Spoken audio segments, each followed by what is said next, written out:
Evolution Real Estate Podcast, where we stay up with the ever-changing modern real estate market. And that is definitely an indicator with what's going on in today's world. So my name is Justice. I am a loan officer, so my job is to help get clients get a mortgage. In my previous life, I was taught at the community college. I taught psychology courses, and I have my master's in counseling and therapy. Found my way into the mortgage world, much of us in the real estate industry. We don't start here, we just end up here. And then I have my fellow co-host here, Scott. Tell everyone about you. Hey, Justice. Hi, everybody. Say my name's Scott Ebel. I'm with Greater Midwest Realty. I'm a realtor. I'm the guy that helps you find a house, buy a house, or put the deal together. So it's always fun to share or kind of have our conversation and put it out there for people to join us and just kind of talk about what we do and what's going on in the market. So another fun week. So yeah, for sure. And just like everything with the market, our podcast is ever changing. We always are thinking of better ways to tweak it. So we start out with one thing, we kind of keep evolving it as we go.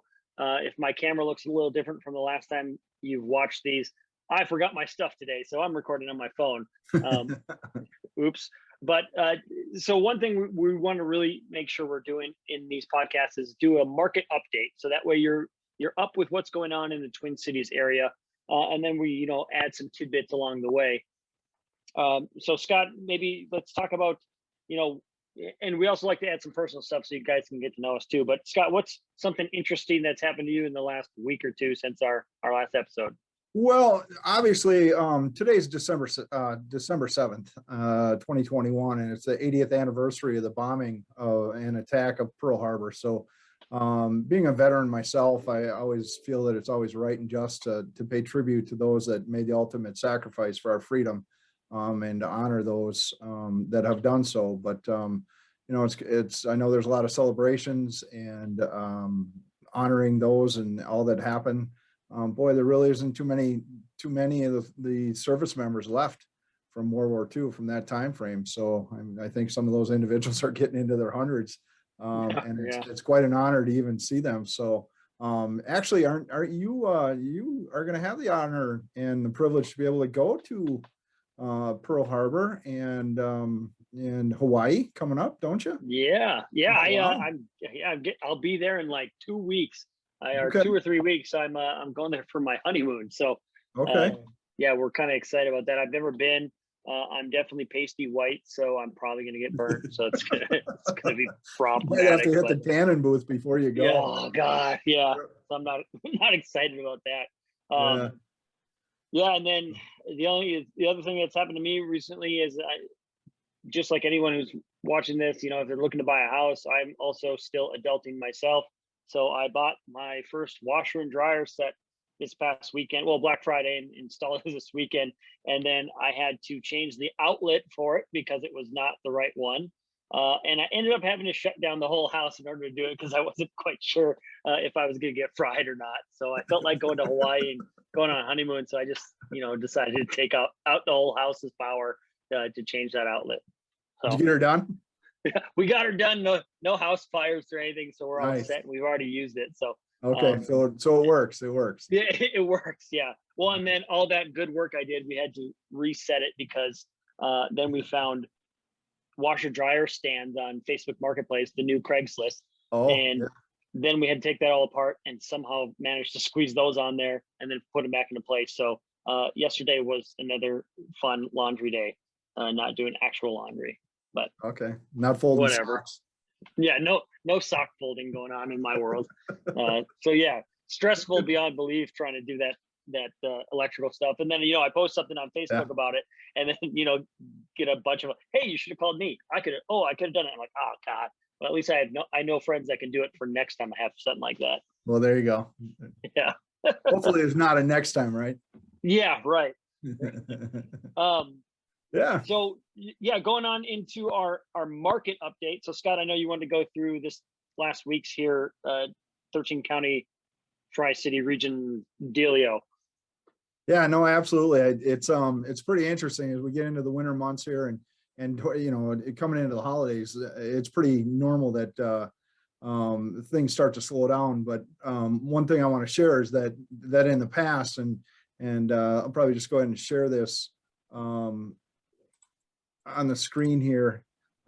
So what I always like to reference is from the Minneapolis area realtors, and it's a weekly market update activity report, and some pretty dramatic things have happened over the last week as we go into the holiday season. And I always like to just read or share this of what it was in the past, and then what where it is now, and what it projected to be in the future. But just reading off of here that with showings and contract signings and closing sales remaining strong throughout the fall, experts are expecting an especially busy housing market in the winter. So it's no signs of it slowing down as buyers rush to beat rising rental prices and anticipate increases in mortgages. And I'm sure we'll touch on that a little bit here a little later on. Justice, I think you'll touch on that. But total existing home sales will top 6 million in 2021. That's just staggering, right? The highest level in 15 years. I mean, just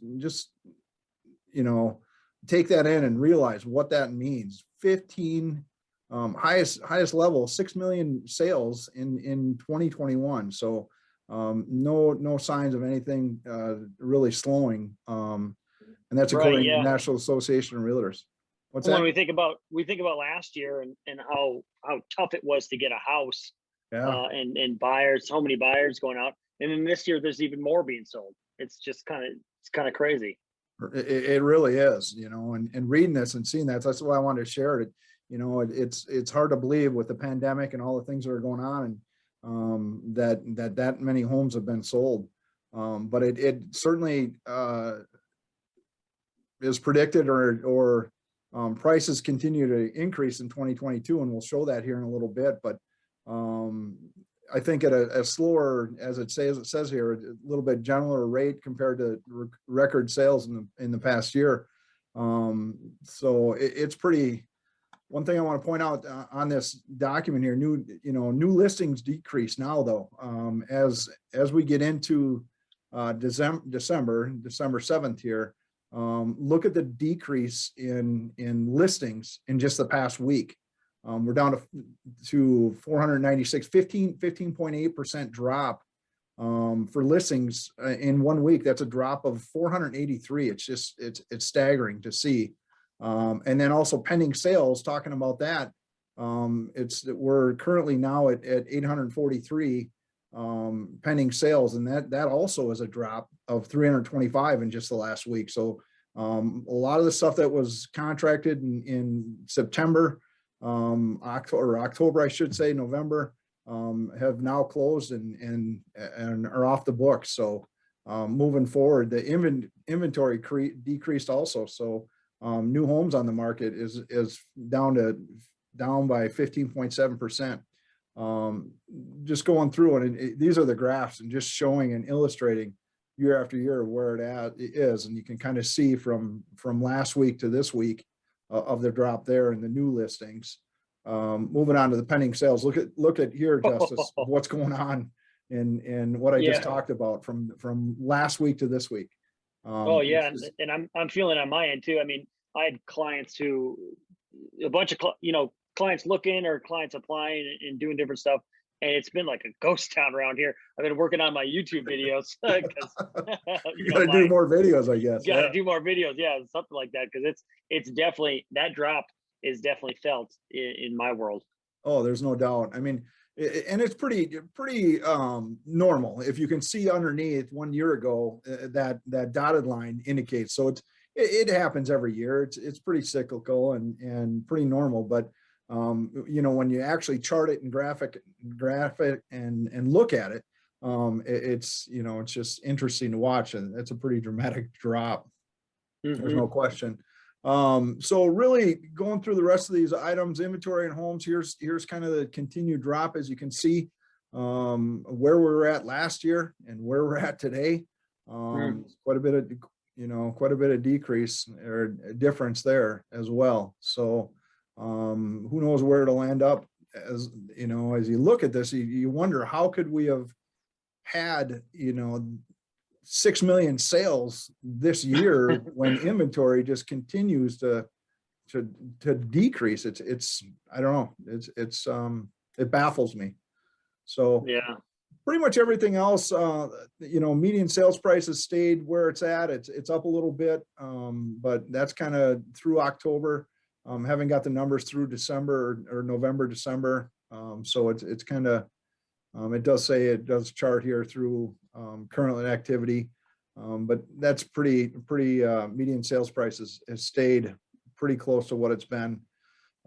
Percentage of list price though has gone down, so there is some adjustment in that with the inventory, but yet people are actually getting a better buy when we're making offers. So seeing some of that change. So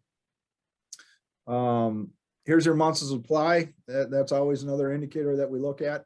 And right now currently we're at 1.2, and that really hasn't changed. And we'll see what it does next time we have a look at this and where we end up, if it's actually going to dip down below 1 month of supply or not. So Oh man, to see. And look how low that is to the historical month supply. I mean, that's insane. It is amazing. So talking about that and really kind of what's coming up, I know that the Fed chair has been pretty active lately, and speaking, what have you been seeing with Powell and what he's latest updates or what he's been saying? So Powell seems to be pretty kind of popular, and his words seem to hold a lot of weight. And I know if there's any younger people, Weeble millennial types, you'll see it in your stocks that you're watching. Anytime he talks, like those stocks move. It kind of works the same in the bonds. So the bonds affecting mortgage interest rate pricing. So he's talking about tapering the amount of buybacks of these loans. So essentially the Fed has been artificially keeping home interest rates low by buying up these mortgages every month, about 30 billion a month, or sorry, taper to 30 billion a month in the December meeting. And him tapering is really going to potentially rise these interest rates, which they're already predicting to go up. The indicators are saying near 4 at the end of last year. Now they said that beginning before COVID happened, that this would happen. Then obviously COVID reversed that whole trend. So it's kind of like we're going back to where we were before COVID.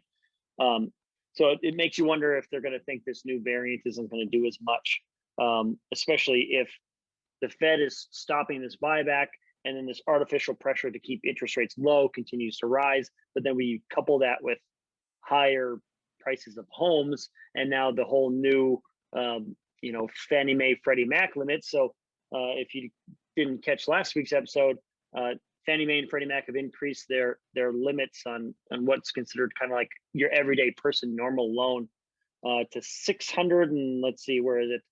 $647,200, which is almost $1,000 increase from 2021. So that just kind of tells you where home prices are going. It probably has to do with the charts we just looked at with availability and whatnot. Yeah. I think you said 1,000. Is it 100,000 or 1,000? Sorry, 100,000. Yeah, increase of add another zero to that. Add another zero. I mean, 1,000 is no big deal, but it's $100,000 increase in 1 year. In 1 year. In 1 year. Wow. Yeah. So, and then that's just single family. So, you obviously have duplexes, triplexes, and quadplexes on there. I mean, a quadplex, $1.245 million. And there are certain programs you can get something like that with 5% down. Granted, someone would have to qualify with that, but it's kind of insane. It's interesting, with the limits that are changing, and then we live in an interesting time right now because we're at all-time interest rate lows, even where we're at now, and it's going to be increasing, but it's still all-time lows. But the home prices are more expensive than they've ever been. Inventory is as low as it's ever been. Right. Home building prices are as expensive as it's ever been. and we're coming out of coronavirus, worldwide pandemic we haven't experienced in the real estate market. So like it, I mean, we're just in a weird spot. Evolution, real estate, evolution. Yeah. Yeah, it always Ever changes. Right? changing, always Yeah. changing. And I think, yeah, where's it going to go? We talked about in our last podcast as far as what it means and what it's, and I guess that's why we do this, to track and chart and really look and keep tabs on what it's doing. It'll be interesting, even a year from now, as we continue to do this, to see, how different the reporting or what we're talking about, really what that conversation looks like. Always fun. So yeah, and I mean obviously you've been doing this longer than I have, and you've even said like, I haven't seen this before. Like we're just in unprecedented times, as cliche as that statement is. Right. No, we really are. And you're right. I mean, I can't remember what I had for breakfast yesterday, but sometimes. Yeah. But nonetheless, no, when you really look at the market in large, I've never seen this, in the time that I've been doing this. And yeah, it's amazing. It's amazing. So, and where we're going to go, we'll continue to update and bring it forward and try and share a perspective of what's going on. So yeah, for sure. And then obviously just retouching on what we did last episode, keep looking. If you're in the market, connect with Scott, connect with me, keep looking in the market, because the winter time frame, while your inventory might be low, and it's again all-time lows, your competition is also going to be lower, and potentially interest rates could stable out at this time. They tend to rise once the spring market hits, in March and April. So you might be able to find yourself a good deal if you just kind of keep at it. Well, and that's just it. I mean, it'll be interesting to see what's going to happen with interest rate. They're talking about raising them, like you had mentioned. So whether or not they actually do, depending on inflation, as that progresses. But with inventory right now, I think as far as appreciation, we're still going to see probably a 2% appreciation in homes for the foreseeable future. So it still is a good time to buy. There's no question about it, especially if you're going to live there, versus renting or whatever. So, and you're right, Justice, when the holidays come around, less people are out there, so less competition, and you're able to, to get into a place and keep going. So no question. Yeah, and you made a good point, because all indicators say that, home prices will still be able to appreciate. And the way rent costs are right now, you're still better off buying if you find a way to do it, especially, little hacks where you get a roommate and then they pay half your mortgage, and all of a sudden you're paying less than you would with rent. And now you own a home that's appreciating in value. Right. So, yeah. And there's other principles too, right? Higher and better use, you get the tax benefits. There's definite advantage to home ownership. And if there's a will, there's a way. Yep. You can always figure out a way to offset that debt service, like you say, taking on a roommate. I remember when I bought my first house, not to talk about that, but I didn't, back then, I think the payment was $543 a month. And I didn't know how I was going to make the payment. Right? I did not know how I was going to make the payment. And I did exactly what you just talked about. It just reminded me that I got a roommate, and it worked out, and and they were happy because they had decreased rental rate, and they had a nice place to live, and it helped me out and got me through the time. So sometimes whatever it takes to just buy some time, get some time on your side, and keep going, and it's it's not a bad thing. Yeah. I think I stayed in that house for I think 9 years, which is obviously longer than the normal, but I ended up selling it. And if I remember correctly, I made about over $95,000 on that property or something. Oh, and back then that had to be a lot. Well, it was a home run. But yeah. I did a lot of work, to it, and what have you. And so it was a starting point. So it was a lot of fun. So needless to say, you weren't scared to turn off the power to switch an outlet. No. Yeah, You're full circle conversation We here. won't talk Yeah. about that. Yeah, full circle. Yeah. Oh, we Anything turn else out to the add? power every once in a while. Yeah, you do what you got to do, right? You gotta do what you gotta do. That's funny. Anything else to add to this No, episode? no, just like started off, or we started off saying, just think about those service members and what today really means, and to honor those that have served and really paid the ultimate sacrifice. So yeah, so but no, thank you for everyone for watching, and Justice, always a pleasure. Always a pleasure Yeah. talking with you and doing this with you. So Yeah, and if you found anything useful, hit that like button. Consider subscribing, because we're gonna keep trying to do this as much as we can. But otherwise, thanks for watching and listening to the Evolution Real Estate Podcast, where the evolution never stops.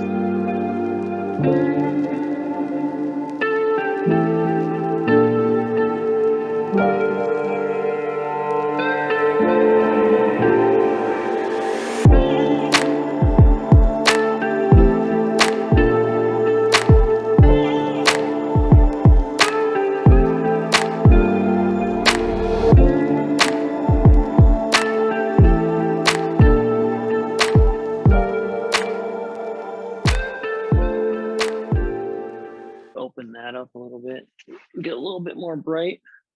you're beautiful. You're Yeah, pretty. the problem with, yeah, thank you. Yeah.